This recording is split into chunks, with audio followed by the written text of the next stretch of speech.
Hello dear students, this is Kirti ma'am and today we are going to discuss about your next chapter, next part, Coorg from first flight.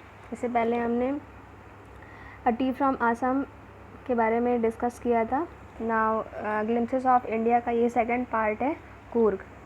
So read करते हैं and line by line इसका explanation देखते हैं. Coorg is coffee country famous for its rainforest and spices. Coorg जो है यहाँ पे writer mention कर रहे हैं कि Coorg जो है एक coffee country in the sense यहाँ पे Coorg एक कंट्री नहीं है. कॉफ़ी यहाँ पे ह्यूज अमाउंट में होने की वजह से इसको कॉफ़ी कंट्री कहा जा रहा है. So Coorg as a coffee country कहने का मतलब है कि वहाँ पे कॉफ़ी जो है बहुत ह्यूज अमाउंट में है. Famous for its rain forest and spices. So rain forest का मतलब ये है कि रेन फॉरेस्ट में यहाँ पे जो पेड़ पौधे होते हैं वो काफ़ी घने होते हैं और बहुत इनकी जो अमाउंट होती है वो बहुत ज़्यादा होती है. दैट्स वाई यहाँ पे इसको रेन फॉरेस्ट कहा जा रहा है. एंड स्पाइसेस मसाले जो कि हम अपने घरों में सब्जियाँ वगैरह में यूज़ करते हैं like cardamom, garlic and cinnamon, ये सारी चीज़ें जो यूज़ करते हैं वो स्पाइसेस है. सो यहाँ पे राइटर जो है ये Coorg जो प्लेस है उसके क्या क्या नेचर बाउंटीज़ हैं और वो क्यों फेमस है, उसके कल्चर्स, उसके ट्रेडिशंस, इन सब के बारे में उन्होंने इसमें डिस्क्राइब किया है. सो रीड करते हैं. Midway between Mysore and the coastal town of Mangalore sits a piece of heaven that must have differed from the kingdom of God.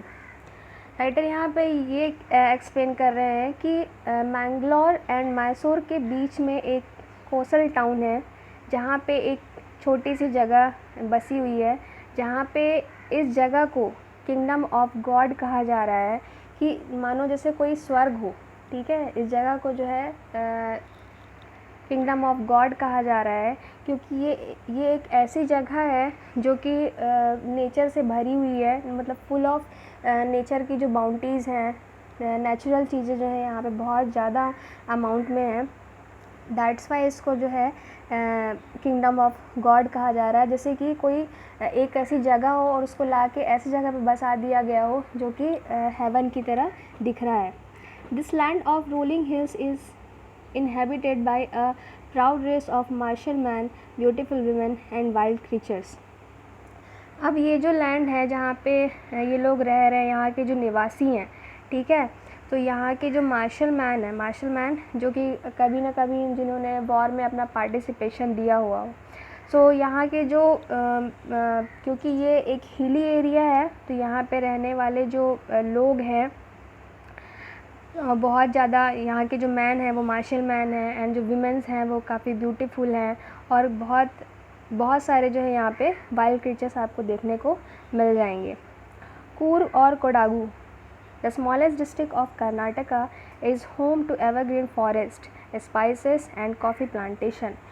Coorg और कोडागू, Coorg को यहाँ पे कोडागू कहा गया है, इसका दूसरा नाम जो है कोडागू है. The smallest district of Karnataka, जो कि छोटा सा एक डिस्ट्रिक्ट है कर्नाटका का. सो यहाँ पे Coorg जो है एक कर्नाटका में के अंदर जो बसा हुआ एक स्मॉलेस्ट डिस्ट्रिक्ट है. Is home to evergreen rain forest. Again वो ये कह रहे हैं कि ये अपने rain forest and spices and coffee plantation के लिए जो है जाना जाता है. मतलब इतने ह्यूज अमाउंट में यहाँ पे ये सारी चीज़ें जो है होती हैं जिसकी वजह से ये फेमस है. यहाँ पे बड़े बड़े रेन फॉरेस्ट हैं, स्पाइसेस के बहुत बड़े एरिया में जो है इसको स्पाइसेस को उगाया जाता है. यहाँ पे कॉफ़ी प्लांटेशन भी जो है बहुत ज़्यादा मात्रा में होता है. Evergreen rain forest cover 30% of this district. Again writer जो है वो ये कह रहे हैं कि ये जो रेन फॉरेस्ट है उस डिस्ट्रिक्ट का 30% जो है कवर अप करते हैं. मतलब उस एरिया का जितना भी भाग होगा उसमें से 30% तो सिर्फ ये रेन फॉरेस्ट ही हैं, एवरग्रीन रेन फॉरेस्ट ही हैं. मतलब ये हमेशा हरे भरे ही रहते हैं, घने पेड़ यहाँ पे हमेशा आपको देखने को मिल जाएंगे. During the monsoon it pours enough to keep many visitors away. Monsoon का टाइम जब आता है क्योंकि यहाँ पे ह्यूमिडिटी भी बहुत ज़्यादा होती है ह्यूमिड एरिया भी है ये, और काफ़ी ज़्यादा यहाँ पे रेन भी होता है। तो जिस तरीके से जब मानसून का समय आता है, ठीक है, बहुत ज़्यादा हैवी रेनफॉल होता है, उस समय विज़िटर्स को जो है यहाँ से आने के लिए यहाँ पे मनाही होती है। विज़िटर्स जो है इस समय पे यहाँ पे नहीं आते हैं। The season off Joy commences from September and continue till March. जो विज़िटर्स हैं वो ज़्यादातर सितंबर या मार्च तक जो है यहाँ आना ज़्यादा पसंद करते हैं, क्योंकि सितंबर टू मार्च का जो टाइम होता है वो हल्की ठंड का टाइम होता है, जिस समय में बारिश तो होती है लेकिन बहुत कम मात्रा में जो है बारिश होती है। दैट्स वाई इस टाइम पे, क्योंकि हम भी पर्टिकुलर जब कभी घूमने का सोचते हैं तो हम ये सोचते हैं कि एक परफेक्ट वेदर हो। सो विज़िटर्स भी यहाँ आने के लिए सितंबर टू मार्च का टाइम जो है अच्छा मानते हैं। The weather is perfect with some showers thrown in for good measures. यहाँ पे जैसे मैंने भी बताया कि इस समय पे जो है सितंबर टू मार्च का जो टाइम होता है उस समय पे हल्की बारिश हो रही होती है, हल्की हल्की शावर्स हो रही होती है, जो कि एक अच्छा मेजरमेंट माना जाता है, क्योंकि ज़्यादा ह्यूमिड भी होगी तो हमें घूमने में परेशानी होगी। इसलिए ये वाला जो टाइम रहता है वो परफेक्ट होता है, घूमने के लिए भी बहुत अच्छा होता है। द एयर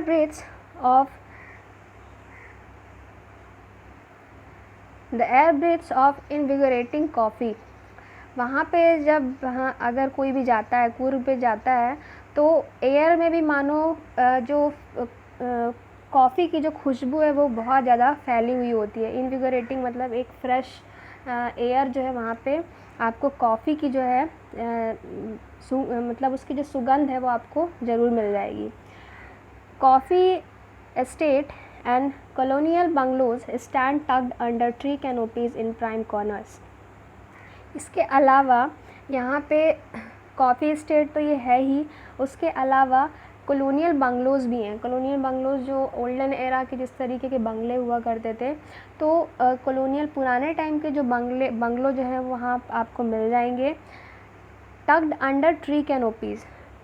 कैनोपीज़ यहाँ पे roof like covering that from shelter, मतलब इतने घने होते हैं कि जिससे एक छत जो है पूरी कवर हो जाएगी, इससे मतलब एक रूफ़ जैसा जो है बन जाता है।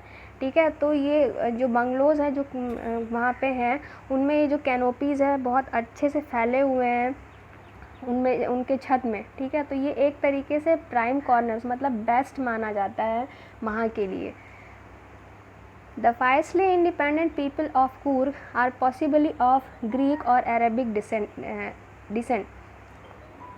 अब यहाँ पे राइटर जो हैं वो ये कह रहे हैं कि यहाँ के जो लोग हैं वो फायरसली जो, क्योंकि उन्होंने वॉर में उनका वॉर में जो उनका इन्वॉल्वमेंट होता है, उन्होंने पार्ट दिया हुआ होता है, तो काफ़ी ज़्यादा जो है ये लोग जो हैं इंडिपेंडेंट होते हैं।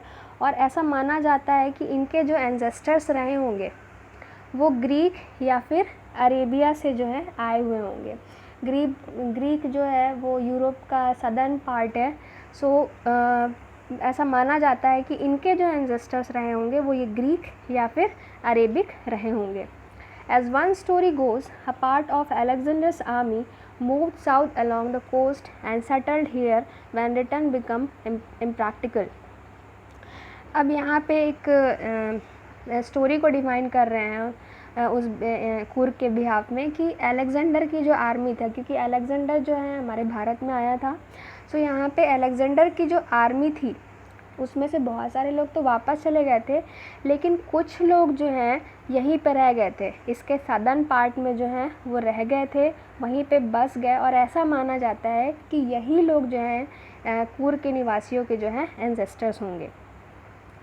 सो जो लोग नहीं गए वो लोग वहाँ के साउथ एरिया में जो हैं बस गए।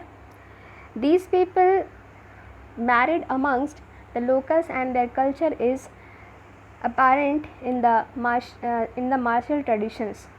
सो यहाँ के जो लोग हैं, लोकल जो लोग हैं वो वहीं के लोकल लोगों से ही जो हैं मैरिज करते हैं, क्योंकि यहाँ पे उनके कल्चर एंड ट्रेडिशन के बारे में राइटर बता रहे हैं। तो ये कह रहे हैं कि उनका जो मैरिज करने का जो उनका तरीका था वो वहाँ के लोगों, वहीं के लोकल लोगों से ही जो है शादी वगैरह किया करते थे।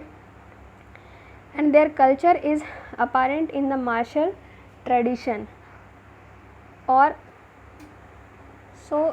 इनके जो कल्चर हैं, ठीक है, मैरिज को लेकर इनके जो कल्चर हैं वो हिंदू ट्रेडिशन से जो है काफ़ी अलग हैं, ठीक है। इनके जितने भी राइट्स होते हैं, इनके रिलीजन्स में जितने भी राइट्स एंड रिचुअल्स होते हैं, जितने भी ट्रेडिशंस वो फॉलो करते हैं, वो हिंदू मेन स्ट्रीम से जो है काफ़ी अलग होते हैं, क्योंकि ये कूर्गी पीपल हैं और ये इनके रूल्स रेगुलेशन, इनके ट्रेडिशंस जो हैं वो अपने हिसाब से फॉलो करते हैं। तो हमारा जो हिंदू मेन स्ट्रीम है, ठीक है, यहाँ पे मेन स्ट्रीम का मतलब ये है जो ट्रेडिशन हम मोस्टली हम पीपल जो है फॉलो करते हैं, लेकिन हम हिंदुअंस का जो ट्रेडिशन है ये कूर्ग के पीपल जो है फॉलो नहीं करते, उनके अपने खुद के ट्रेडिशंस वो फॉलो करते हैं। The theory of Arab origin draw support from the long black coat with an embroidered waist belt worn by Kodavus.